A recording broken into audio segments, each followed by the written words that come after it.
Kalau kamu terapkan 5 tips ini, dijamin kucingmu akan tumbuh lebih bahagia dan hubunganmu dengannya jadi makin hangat.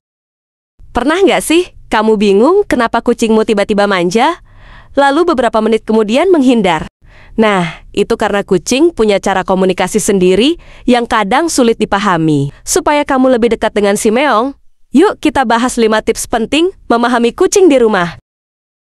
Tips pertama, perhatikan bahasa tubuhnya. Kucing sangat ekspresif lewat tubuh. Kalau ekornya tegak lurus dan ujungnya sedikit melengkung, itu tanda ia senang dan nyaman. Kalau ekornya bergerak cepat ke kanan kiri, biasanya ia sedang kesal atau gelisah. Telinga juga jadi indikator penting. Telinga mengarah ke depan artinya ia penasaran. Sedangkan telinga yang menempel ke samping menandakan rasa takut.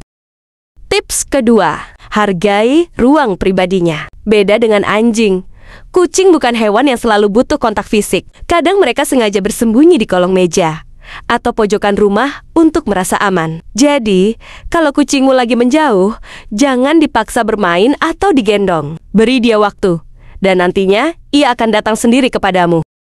Tips ketiga, kenali arti suara meongnya. Kucing punya kamus suara sendiri. Meongan pendek dan lembut biasanya berarti sapaan atau minta perhatian. Kalau meongnya panjang dan berulang-ulang, bisa jadi ia lapar. Sedangkan suara mendesis jelas tanda ia marah atau merasa terancam. Dengan memahami pola suara ini, kamu bisa tahu apa yang sebenarnya ia butuhkan.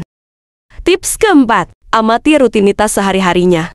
Kucing adalah makhluk yang suka keteraturan. Mereka merasa lebih aman kalau diberi makan, diajak bermain, atau dibersihkan kotaknya di waktu yang sama setiap hari. Misalnya, beri makan pagi dan sore secara konsisten. Kalau rutinitas berubah drastis, kucing bisa stres atau bahkan kehilangan nafsu makan. Tips kelima, tunjukkan kasih sayang dengan cara yang tepat.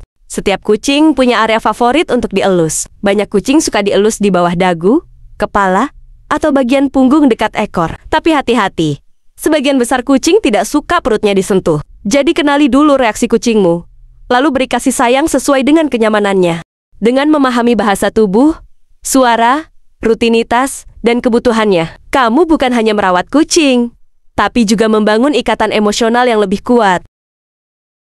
Nah, itulah 5 tips penting untuk memahami kucing kesayangan kita. Kalau teman-teman punya pengalaman unik, silakan tulis di kolom komentar ya, agar kita bisa berbagi lebih banyak cerita tentang kucing.